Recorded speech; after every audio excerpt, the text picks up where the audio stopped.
नमस्कार मेरे प्रिय दर्शकों, मैं एस्ट्रोलॉजर हेमलता। आज मैं आपको जिस चीज़ का ज्ञान देने जा रही हूँ वो है मार्केस की दशा।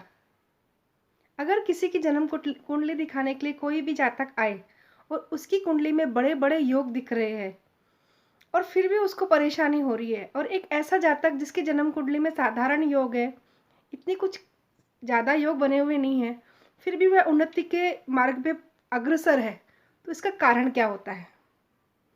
अगर आपके जातक है जो भी है उसकी कुंडली के अंदर अगर महादशाएं अगर लगन के हिसाब की चल रही है, जैसे कि लगन की, भाग्य भाव की, ज्ञान भाव के स्वामी की अगर दशा चल रही है, तो वह जातक दिन पर दिन उन्नति करता जाता है।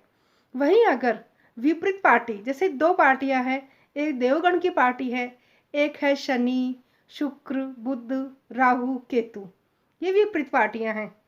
अगर जिस लगन का जातक है उसके ही संबंधित अगर दशाएं चलती है, जैसे कि मैं आपको उदाहरण देती हूँ। अगर मेष लगन की कुंडली है तो अगर मंगल की दशा है, सूर्य की दशा है और गुरु बृहस्पति की दशा है, तो वह जातक के लिए अच्छी रहेगी।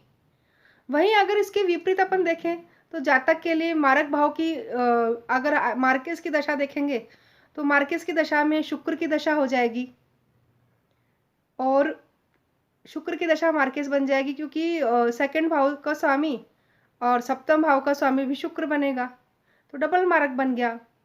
तो ये देखना पड़ता है कि अगर जातक की कुंडली में बड़े बड़े योग बने हैं और महादशा अगर विपरीत पार्टी की है, तो वह जातक कैसे उन्नति कर सकता है। इसके अंदर मैं आपको कुछ दिशाएं बताऊंगी, उपाय बताऊंगी, और साथ में यह भी ज्ञान बताऊंगी कि कुंडली में अगर कितने भी प्रबल योग बने हुए हो, जैसे आपने देखा होगा कि, उदाहरणार्थ मैं आपको बताती हूँ कि दो पार्टी है, एक बीजेपी एक कांग्रेस, ठीक है। अभी बीजेपी जीती है तो उसका कमजोर पक्ष का जो कमजोर होगा उसका ही सिक्का चलेगा। परंतु अगर कांग्रेस में एक मजबूत अच्छा नेता है, अच्छी बातें बता सकता है, पर भी उसका नहीं चलेगा। इसका कारण क्या है? क्योंकि उसकी पार्टी 5 वर्ष की जो रहती है, उसकी पार्टी का समय नहीं चल रहा है। वही होता है कुंडली में कि कौन सी पार्टी का चल रहा है। अगर जैसे देवगण की लगन बनता है और अगर राहु, केतु, शनि, शुक्र इनकी महादशाएं चल रही है, तो जातक इतनी उन्नति नहीं कर पाता है।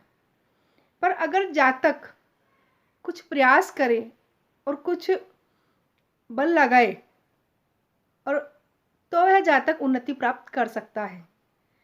तो दशाओं का फल और भी बहुत इंपॉर्टेंट है कि किसकी महादशा चल रही है, किसकी अंतरदशा चल रही है, फिर ही जातक के योग कुंडली के काम करते हैं। जैसे एक साधारण कुंडली में इतने योग नहीं बने हुए हैं, पर जातक को भाग्य भाव की महादशा चल रही है, तो जातक उन्नति जरूर करेगा। तो यह सब तथ्य बताने के लिए, जैसे कि आपको मैं एक रोचक बात और बताती हूँ कि ये अपने दो हाथ है, एक लेफ्ट है एक राइट है। कई लोग बोलते हैं लेफ्ट मतलब पत्नी का हाथ, अगर पुरुष है तो पत्नी का हाथ, और राइट है तो पुरुष का हाथ। वहीं लड़ीज के मामले में बोलते हैं कि लेफ्ट है तो खुद का और राइट है तो हस्बैंड का। पर मैं ये नहीं बताती हूँ। मेरा बोलना ये है कि लेफ्ट लेफ्ट हैंड है वह आपकी लक, आप क्या क्या लेके आए हो, अपना भाग्य क्या लेके आए हो, और राइट हैंड कर्म, कि आप कर्मों से क्या प्राप्त करते हो। अगर जातक भाग्य लेके आया है तो उसे उस पर कर्म करना पड़ेगा। अगर वह कर्म नहीं करता है तो उसके फल का उपयोग कुछ काम का नहीं। कर्म करना बहुत जरूरी है। तभी आपने देखा होगा जो लेफ्ट हैंड में है वो कुछ कुछ रेखाएं जो आधी कटी हुई रहती है और राइट हैंड में पूरी दिखाई जाती है। इसका कारण क्या है कि जातक को भाग्य प्राप्त हुआ 50% और 50% उसने अपना कर्म से अपने भाग्य को बनाया। तो ऐसी ही रोचक बातें मैं आपके सामने अभी लेके आने वाली हूँ। मैं आपको और इसके अंदर बताती हूँ कि मार्केश के अंदर कई लोगों को बोल दिया जाता है, वह अपनी कुंडली दिखाने जाते हैं और बोल दिया जाता है आपको तो मार्केश की महादशा है। जातक बड़ा घबरा जाता है, अरे बाप अब क्या होगा हमारा, अब तो मार्केश चल रहा है, अब तो हम कोई नहीं बचा सकता। पर ऐसा नहीं होता है।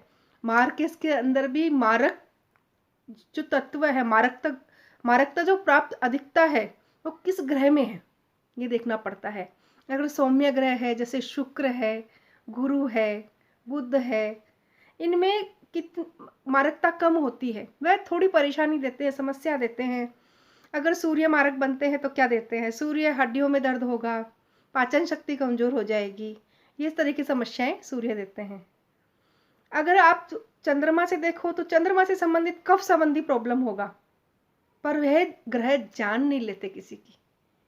इसलिए जन्म कुंडली में ग्रह उच्च बन रहे हैं यही इम्पोर्टेंट नहीं होता है। दशाएं, अंतर दशाएं, क्या योग चल रहा है, क्या जातक उतना कर्म तो कर रहा है, हर चीज मायने रखती है। तो आप ये चीज देखो, दशा बहुत ही महत्वपूर्ण कारक चीज है, उसका अध्ययन करो। जन्म कुंडली देखी, जन्म कुंडली देखने के बाद कौन सी दशा है, अंतरदशा कौन सी चल रही है, अगर मार्केस की दशा चल रही है तो घबराने की इतनी जरूरत नहीं है। दूसरी, अगर प्रबल मारक दशा चल रही है, जैसे मारक का स्वामी सप्तम भाव में ही बैठ गया या खुद के स्थान पे बैठ गया तो प्रबल मारक बन गया, तो उसमें क्या करने का। अगर आयु पे विचार हो रहा है तो आयु के स्वामी की प्लेसमेंट कहाँ है, उस पे कौन से ग्रह की दृष्टि चल रही है। आपको एक बात और बताती हूँ मैं, सेकंड हाउस का स्वामी और 12th हाउस का स्वामी ये सुप्त अवस्था में होते हैं। वह अगर उनकी प्लेसमेंट अच्छी हो जाए तो अच्छे फल देते हैं, और इनकी प्लेसमेंट खराब हो जाए तो खराब फल देते हैं। इनकी प्लेसमेंट के ऊपर इनका निर्धारण होता है कि किस हिसाब का फल देंगे। ये ऐसे बहुत रोचक तथ्य रहते हैं जो आपको समझने चाहिए, जिससे कि आपकी जीवन आसान हो और आप भ्रमित ना हो। अभी कई बार क्या हो जाता है, जातक लाता है कुंडली सामने से देखने में बड़ी अच्छी लग रही है, लेकिन बाद में पता चलता है कि ये तो उतनी उन्नति नहीं कर पा रहा है।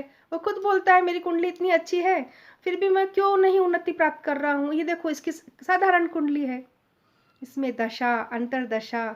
देखो एक बात और बताती हूँ आपको मैं, अगर आपकी जन्म कुंडली में लगन का स्वामी स्ट्रोंग है, भाग्य का स्वामी स्ट्रोंग है, लगन का स्वामी मतलब अपना खुद का व्यक्तित्व है कि अपन दूसरों पे कितना प्रभाव डालते हैं, अपन कितने प्रभावशाली हैं, यह किससे पता चलेगा, लगन से पता चलता है।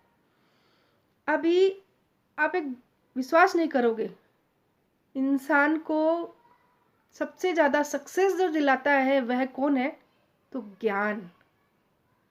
आप खुद नोटिस करोगे ये चीज को कि जिस फील्ड में जिसको जितना ज्ञान प्राप्त करता है, जितना उसको ज्ञान है, वह अपने आप अर्निंग कर लेता है, वह खुद अपने पैसे कमा लेता है। तो पैसे के पीछे न भागने की बजाय मैं आपको एक बात कहूंगी, आप अपनी जिस फील्ड में हो उसका ज्ञान बढ़ाओ। अगर आपने उस फील्ड का ज्ञान बढ़ाया और सच्चे दिल से उसका काम किया तो आपको उन्नति करने से कोई नहीं रोक सकता। उन्नति आपके पीछे अपने आप भाग के आएगी। जिस फील्ड को चुन रहे हो उसमें आपका इंटरेस्ट होना चाहिए, उसमें आपका मन लगना चाहिए। अगर आप कई पूछवाते हैं कि हमारी कुंडली में कौन से योग बने हैं, क्या बने हैं, सबसे पहले जातक को ये पूछो आपकी इच्छा क्या है, क्योंकि ग्रहों से आगे उसकी इच्छा जाएगी ही नहीं। सबसे इम्पोर्टेंट चीज़ है। दूसरा, जितना भी आप कोई भी काम कर रहे हो उसका अध्ययन करो, उसके बारे में पढ़ो, उसके बारे में दिमाग लगाओ, उसके सामने आज की टेक्नोलॉजी क्या चल रही है, आज क्या चल रहा है, आज के हिसाब से चलो, तो क्या होगा, आप अपने आप उन्नति करोगे। अपने व्यक्तित्व में निखार लाओ, अपने प्रभाव में निखार लाओ, तब अपने आप उन्नति करोगे। बात रही डिपार्टमेंट की, मैंने आप बता दी। अब जो जिनकी कुंडली में अच्छे योग बने हैं पर विपरीत दिशाएं चल रही हैं तो वह सोचेंगे अब हम क्या करें। आपको सबसे इम्पोर्टेंट बात बताती हूँ, आप क्या कीजिए, सबसे पहले अपने लगन को स्ट्रॉन्ग कीजिए, अपना तेज बढ़ाइए। सेकंड, अपने ज्ञान को बढ़ाइए। और थर्ड, अपने लक को बढ़ाइए। लक कैसे बढ़ेगा, लक का स्वामी कौन बनता है, 9th हाउस का स्वामी कौन बनता है, उसको स्ट्रॉन्ग कीजिए। अगर विपरीत दशाएं भी चल रही हैं और आपको बल मिल गया अपने ईष्ट का, ईष्ट कौन होता है, तो 5th हाउस का स्वामी ईस्ट बनता है, उसका बल अगर आपको मिल गया तो आपको उन्नति करने से कोई नहीं रोक सकता।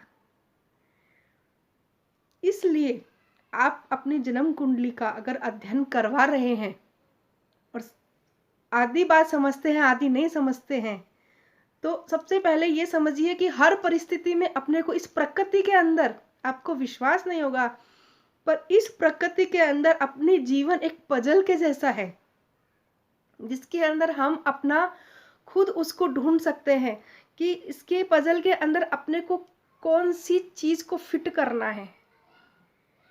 हर चीज को अपने को समझना जरूरी है, अपना दिमाग लगाना जरूरी है कि आज ये सिचुएशन है तो इसको रीजन क्या है और इसका सॉल्यूशन कहाँ होगा। हर चीज का सॉल्यूशन है, हर प्रश्न का उत्तर है।